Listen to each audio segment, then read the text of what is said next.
দেবীপক্ষে GST সঞ্চয় উৎসব ঘোষণা প্রধানমন্ত্রীর।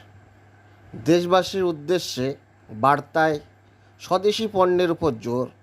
দেশের 99% পণ্যের জন্য মাত্র 5% কর দিতে হবে।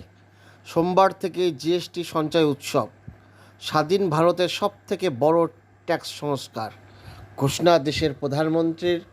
বিজেপি পরিচালিত প্রধানমন্ত্রী নরেন্দ্র মোদীর দেশবাসীর জন্য জিএসটি সঞ্চয় উৎসব আগামীকাল থেকে ঘোষণা করে দিলেন। তিনি দাবি করলেন, এর দরুন ভারতের জনগণের সুবিধা হবে। কিন্তু ভাবুন, রাজ্যের মুখ্যমন্ত্রী মমতা ব্যানার্জি তিনি দাবি করছেন কি? ভাষণ দেওয়া ছাড়া কেন্দ্রের কোনো কাজ নেই। জিএসটি বক্তৃতা নিয়ে মোদিকে খোঁচা।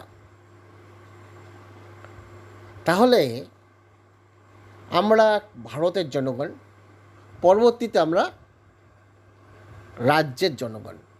ভারতের প্রধানমন্ত্রী নরেন্দ্র মোদী এবং রাজ্যের মুখ্যমন্ত্রী নরেন্দ্র মোদী। তাহলে রাজ্যের জনগণের কাছে মাননীয় মুখ্যমন্ত্রীর কথা মতো একটা ধোঁকা, একটা ভাষণ। কিন্তু দেশের প্রধানমন্ত্রীর কাছে জিএসটি সঞ্চয় উৎসব ভারতীয়দের সুবিধা দিতে পারে। তাহলে নাগরিক সমাজ কোনটাকে গ্রহণ করবে? কেন্দ্রের প্রধানমন্ত্রীর কথা মতো আমজনতা সুযোগ সুবিধা পাবে, না রাজ্যের মুখ্যমন্ত্রীর কথা মতো জিএসটি নিয়ে এটা ভাষণ ছাড়া কিছু না? আপনারা কি মনে করেন?